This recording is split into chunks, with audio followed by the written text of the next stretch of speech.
Hello and welcome to another Replica Reviews video. Now today we've managed to get hold of something pretty special.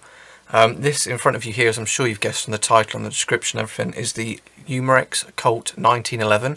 And in particular this is the World War II commemorative version.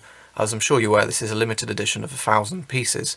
Now we're really lucky to have been able to get one of these here in the UK, and we got it rather quickly as well, so I'm in quite a lucky position to bring you this video today. Now first off, as I'm sure you can see, Umarex have tried to copy the original Colt box fairly well. Again, it's just a standard Umarex box really, it's just been made to look up like a cardboard box. But again, it's just quite a nice little feature that adds to the kind of the whole feel of the gun being, you know, supposed to be designed to be as if it's just come out of a 100-year waiting period or whatever. Now opening the box up gives you no real surprises really. You get the Umarex user manual that just covers all of your basic things: how to load, how to use the safety, magazine, gassing up, and then just general air gun safety. Now it does come in quite a few different languages, so you know there's no need to worry if you're from some of the non-English speaking countries.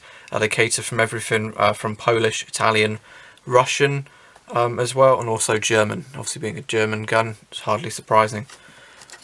Underneath, we move that to one side, just as a standard Umarex warranty card. You'll only get one of these warranty cards if you're in the UK, because Umarex obviously are the UK sole distributor of Umarex.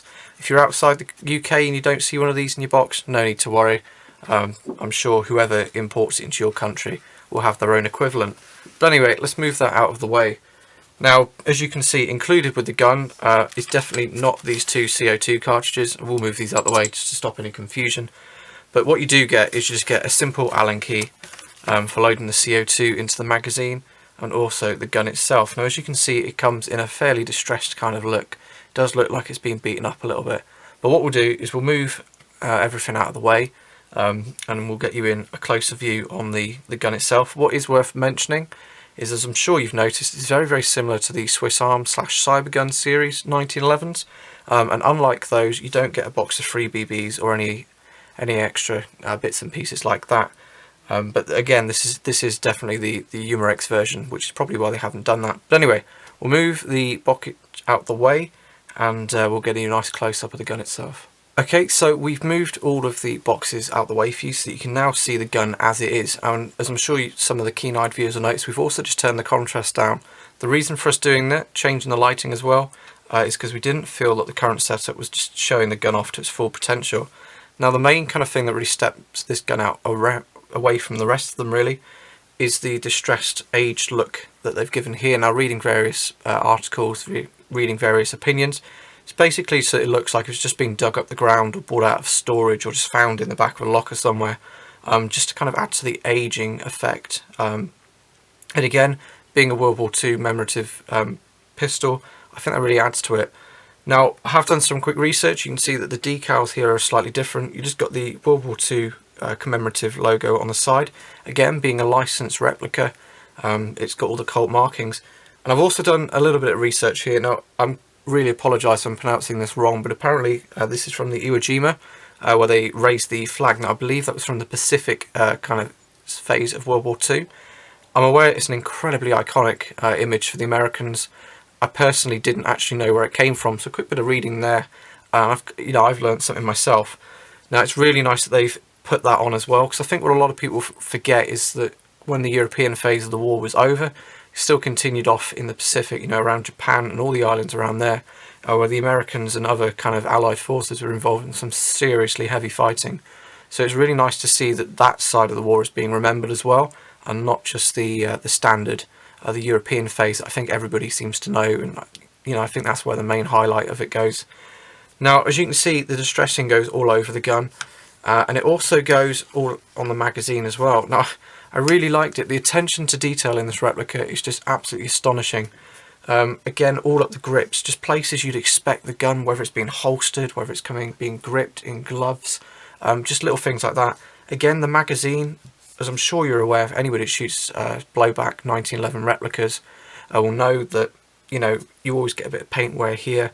But Umarex, have beaten them to it and they have just made it look incredible. Now, the attention to detail, I'm not sure if this is a manufacturing thing or whether it's some really clever person hidden away in an office, but even the lanyard attachment loop here, I'm not sure if it's coming out in the video, but again, that's been made so it's loose as well.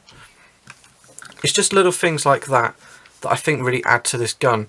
Now, as I'm sure you can appreciate, it being a blowback, it does fully cock back like so.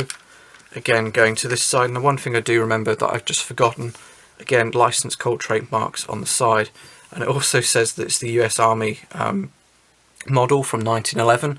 Again, that kind of just highlighted by the true traditional styling. So we'll just move this out of the way. You can also see you do get a few of the basic markings as well. You do get the F for the German market, and then also just saying it's a 4.5 caliber metal BB version. And we've also got the number saying that this is number 887 from a limited run of 1,000 pieces that Umarex are doing. Now, apart from that, you do get all your standard 1911 features. Obviously, being a 1911, this is a single action only pistol, which means that once the hammer is cocked and you have to grip in the safety side, you can fire. Now, again, this is a really neat feature. If I just bring the hammer back, you can't just accidentally pull the trigger. You do actually have to engage the grip safety. Hopefully you can see this. Now, another good thing is obviously the safety catch. It's really simple to get to. It's really easy to use. One thing to feel a bit weird though is you can't just bring up the safety catch when the hammer is in its resting position. It's only when the hammer's cocked that you can engage the safety. Now, I'm not sure if that's an actual feature kind of true to the 1911s. I'm sure the American viewers out there will be able to tell me exactly what's going on there. But again, it's really simple to use. Unfortunately, it's not ambidextrous. So if there's any left-handed shooters, you may just have to adjust the way you shoot. So if I just release that down, as you can see, again, we've got fixed iron sights on the top of the pistol. They are really easy to use. A little bit low profile possibly, but really nice to use. Now, it does strip down. It's fully field strippable, very similar to the actual 1911. Whether we're going to do it or not in this video, I don't know. It's one of those things that if it goes well, it goes well. If not, I've got to cut the whole thing, refilm a bit of section, and it looks a little bit daft. So we'll probably do that in a separate video for you.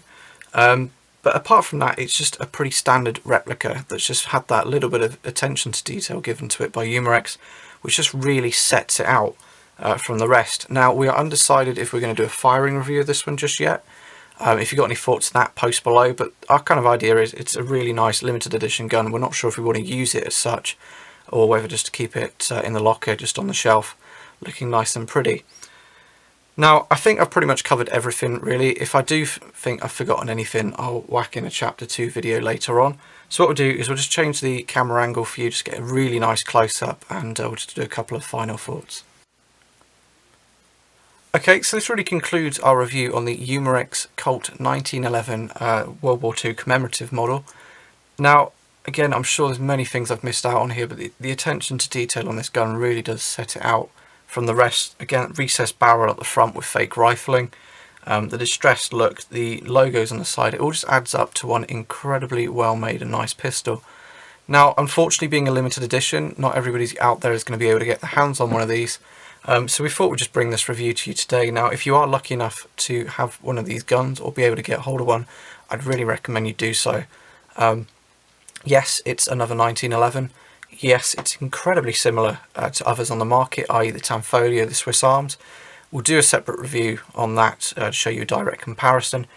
But this one is marking something quite spectacular. Now, as I said earlier, they've really nicely shown the Pacific side of the war as well here, with the incredibly iconic image here from, I'm sure the Americans will recognise this.